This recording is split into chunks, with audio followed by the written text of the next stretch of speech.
चलिए मेरे प्यारे बच्चों, 7 क्लास का आप लोग का क्वेश्चन आ चुका है मैथ्स का। तो मैथ्स का क्वेश्चन आप लोग फटाफट छाप लेना है आप लोग को, ठीक है ना। तो 7 क्लास का मैथ्स का भी हम क्लास कराने वाले हैं, तो फटाफट मेरे प्यारे बच्चों आप लोग शेयर कर लीजिएगा। देख सकते हो मैथ्स का छमाही परीक्षा जो होने वाला है 11 तारीख को, यानी कि ठीक है ना, 11 तारीख को परीक्षा होने वाला है। तो उसी का हम मैथ्स का 7 का क्वेश्चन लेके आए हैं, गणित का यानी कि मैथ्स का। चलिए लेक्चर को शुरू करते बिना देरी किए हुए, बिना फटाफट मेरे प्यारे बच्चों, ठीक है। चलिए आपके सामने 7 का क्वेश्चन देख सकते हो भाई, ये क्लास 7 का है। बस याद रखना ये क्लास 7 का क्वेश्चन है, ठीक है भाई। अर्धवार्षिक परीक्षा 2025 के लिए है मेरे प्यारे बच्चों। तो आप लोग देख सकते हैं प्रश्न पत्र है आपके सामने, यहाँ पे विषय है, 50 मार्क्स है, इसमें अपना कुछ डिटेल भरना है, भर लीजिएगा। तो मैं क्वेश्चन की तरफ चलता हूँ डायरेक्ट। तो सबसे पहला क्वेश्चन आपके पास क्या फिलिंग द ब्लैंक है, यानी कि आपको सबसे पहले उसमें कुछ खाली जगह है, डैश डैश है, उसमें भरना है। सबसे पहले पूर्णांकों को योग का पूर्णांक सदैव क्या डैश डैश होता है, तब होगा पूर्णांक ही होता है, ठीक है।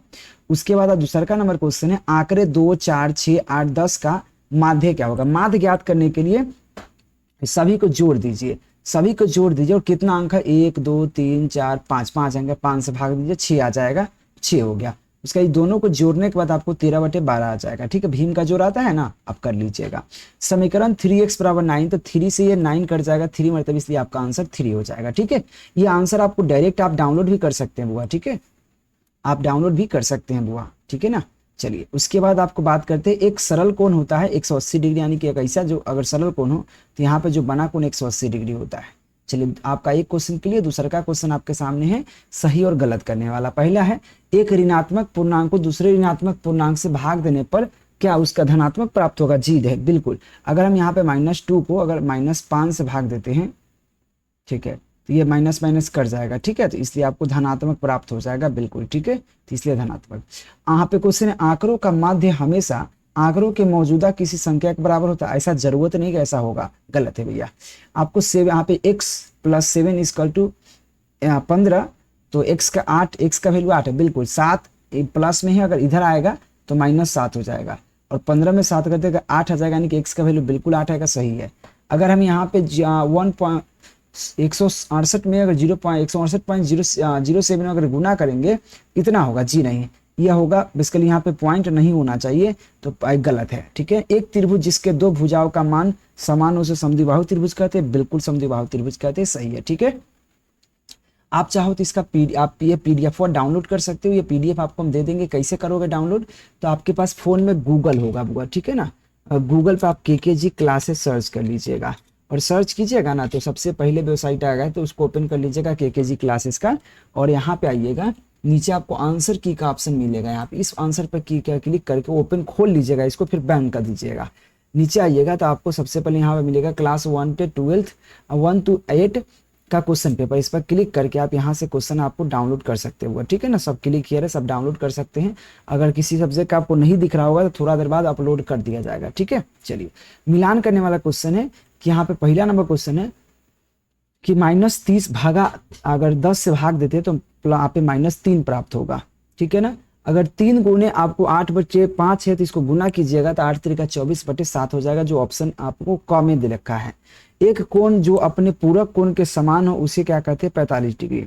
एक यहाँ पे समकोण त्रिभुज के सामने के भुजा को कर्ण कहते हैं, बिल्कुल। तो P/Q यहाँ पे = 4 है, तो P आपको कैंचुआ गुना करेंगे तो 7 × 28, P का वैल्यू आपके पास 28 हो जाएगा। ये क्वेश्चन 3 है। क्वेश्चन 4 कहता है एक संख्या का 1/5 घटा 4 संख्या 3 देता है, तो इसका इस समीकरण लिखिए। तो मान लिया कि संख्या x है, तो x का 1/5 - 4 आपका हो जाएगा 3। इसको लिखने की जरूरत नहीं था, बस हम इतना लिख कर भी आंसर प्राप्त किया जा सकता है, ठीक है बुआ, क्योंकि इतना ही कहिए रहा है, इसको बनाने की जरूरत नहीं है। x/5 - 4 = 3 हो गया, काम खत्म। अगला क्वेश्चन है वो, अगला क्वेश्चन देखिए। क्वेश्चन है एक धनात्मक पूर्णांक और एक ऋणात्मक पूर्णांक लिखिए जिसका योग -5 होना चाहिए। तो आपको ऋणात्मक पूर्णांक -7 लिख दीजिए, कोई भी ऐसा लिख दीजिए जोड़ने पर आपको -5 आना चाहिए, और प्लस आपका 2, धनात्मक पूर्णांक 2 है, ऋणात्मक पूर्णांक आपका 7 है, और दोनों को जोड़ने के बाद -5 आ गया, हो गया, ठीक है। इस तरह से लिख देना है। अगला बगल में एक त्रिभुज दे रखा है, तो ये त्रिभुज कह रहा है नीचे दी गई त्रिभुजों के दो कोणों के भुजाएं समांतर है, यानी कि यह भुजा जो है समांतर है, ठीक है। तो कोण ABC बराबर 70 डिग्री। देखो ABC जो है इसके ABC की ये भी बराबर होगा। क्यों बराबर होगा? कि संगत कोण आपस में भुजा बराबर होता है, यानी कि 70 दे तो ये 70 होगा। और फिर इसकी बात करते हैं तो ई जब 70 डिग्री है तो आपका ये नीचे वाला भी ये भी आपका 70 डिग्री ही होगा, क्योंकि ये भी संगत कोण है। तो आप यहाँ पर लिखे हैं ABC इक्वल टू डी आप पे DGC, यानी कि ABC यानी कि 70 डिग्री ABC जो कोण है आपके DGC जो है उसके संगत कोण के बराबर है, इसलिए DGC बराबर 70 डिग्री। और DGC जो होगा आपका DEF के बराबर होगा। तो DGC जो है DEF के बराबर, तो ये भी संगत कोण से, इसलिए DEF बराबर 70 डिग्री, ठीक है। तो ये आपको ये भी 70 डिग्री ये भी 70 डिग्री हो जाएगा। अगला क्वेश्चन आपको कहता है किसी समद्विबाहु त्रिभुज के आधार बराबर है, यानी कि समद्विबाहु त्रिभुज है, यानी कि दो भुजा बराबर है, तो इसके आधार नीचे का कोण क्या है? आपस में बराबर है, ठीक है।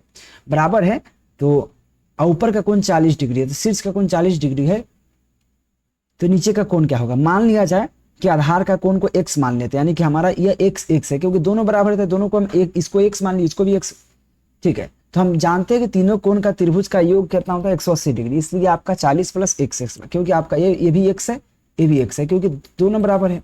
तो एक 40 plus x equal to 80 degree. हम x का वैल्यू फाइंड किए तो आपको आ गया मेरे पास 70 डिग्री। कैसे? तो 2x हो जाएगा, इधर 40 उधर जाएगा, तो 180 में से 40 घटे 140, 2 से भाग देंगे 70 डिग्री आ जाएगा।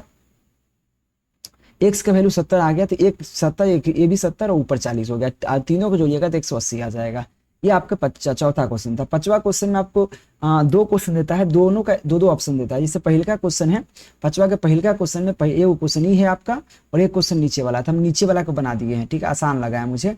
यहाँ पे एक क्रिकेट मैच हुआ है और सब खिलाड़ी अपना अपना रन बनाए हैं, 6 रन, कोई 15, कोई 120, इस तरह से सब रन बनाए हैं। तो कह रहा है कि इसका माध्यक ज्ञात करिए। माध्यक ज्ञात करना सबको जोड़ दीजिए और जितना खिलाड़ी भाग दीजिए, टोटल 11 खिलाड़ी, टोटल को जोड़ के 11 से भाग दीजिए, तो टोटल जोड़ने में 429 आएगा और बटा 11 कर दीजिए तो आपका 39 आ जाएगा माध्यक। बहुलक जो होता है इस आंकड़ा में सबसे अधिक बार क्या आया है? देखो यहाँ पे 15 आया है, यहाँ पे 15, अधिकतम 15 बार आया है, 15 जो सबसे ज्यादा आया है, इसलिए 15 इसका बहुलक हो गया, काम खत्म। छठा अगस्त का ये पांचवा का दूसरा का नंबर क्वेश्चन है, एक ऊपर है एक नीचे है। तो हमको लगा है कि ऊपर वाला आसान है, ऊपर वाला आसान, बगल में त्रिभुज दे रखा है, समकोण त्रिभुज है, दो भुजा दे रखा है, तो सबसे देखो समकोण त्रिभुज के सामने के भुजा आपका कर्ण होता है, ठीक है हुआ। तो आपको पता है कि कर्ण एबीसी पूछ रहा है, एबीसी का मान क्या होगा? तो एबीसी बराबर पाइथागोरस प्रमेय से कहता है रूट अंडर ननकी जो भुजाओं का योगफल वर्ग का योगफल, तो एसी का स्क्वायर प्लस बीसी का स्क्वायर। एसी का वैल्यू आपको पता है 5 है, तो बीसी का वैल्यू 12 है, तो 12 का स्क्वायर, 5 का स्क्वायर होगा 25, 12 का 144, 5 और 25 और 144 जोड़ेंगे 159 आ जाएगा, रूट अंडर 169 आ जाएगा। 169 को लिख सकते हैं 13 गुना 13, और दोनों में से एक को बाहर कर सकते हैं, तो आपको ए बी का वैल्यू आपका 13 आ गया। ये पाइथागोरस प्रमेय से, तो आपका ये कर्ण का वैल्यू जो हो गया होगा 13 हो गया, ठीक है होगा, याद रखिएगा। अगला 6 नंबर क्वेश्चन है। 6 नंबर क्वेश्चन हुआ क्या कहता है, बहुत प्यारा सा है। 6 नंबर क्वेश्चन में भी दो क्वेश्चन है, तो हमको नीचे वाला आसान लगा है। नीचे वाला क्वेश्चन कहता है ये वाला कि एक आयत है, एक आयत की लंबाई 40 सेंटीमीटर तथा इसका एक विकर्ण 41 है, यानी कि आयत होता है, आयत का आमने सामने की भुजा बराबर होता है। ये आयत है, एबीसी आयत है, इसका विकर्ण आपको 41 है। तो हम मान लेते हैं विकर्ण जो है वो त्रिभुज बना लेते हैं, एबीसी एक त्रिभुज बन गया। तो एबीसी त्रिभुज में क्या होगा? ए बी बराबर 40 और आप ए सी बराबर 41, क्योंकि ई भुजा तो पता नहीं है, तो जब ए, तो आपको पता है ये समकोण होगा, और समकोण के सामने आपको कर्ण होता है। तो आपको सिंपल है, यहाँ पे एसी का वैल्यू दे रखा है 41, तो बीसी क्या हो जाएगा? तो पाइथागोरस प्रमेय से रूट अंडर एसी के स्क्वायर माइनस आपको जो है ए बी का स्क्वायर। एसी का होगा 41 का स्क्वायर माइनस 40 का स्क्वायर कर देंगे, तो 41 का स्क्वायर होगा 1600, आपको 81 होगा, और 40 का स्क्वायर 1600 घटाएंगे तो 81 आ जाएगा, इसलिए बीसी का वैल्यू 9 आ जाएगा। यानी कि बीसी का वैल्यू जब 9 आ जाएगा तो एडी का वैल्यू भी 9 होगा, क्योंकि आमने सामने के भुजा बराबर होता है। तो आपको वर्ग का आयत के चारों भुजा पता चल गया, एगो 40 तो उसके सामने वाला 40, एगो 9 हो तो उसके सामने वाला 9, और इसका परिमाण ज्ञात करना है। परिमाप मतलब होता है चारों भुजाओं का योग, चारों भुजाओं का योग कर दीजिए, जोड़ दीजिए, 40 प्लस 9 40 प्लस 9 हो गया, आएगा 98। चेक कर लेता है, चेक करना तो कर लीजिए, या 2 गुना होता है लंबाई गुना चौड़ाई, लंबाई प्लस चौड़ाई, काम खत्म, ठीक है।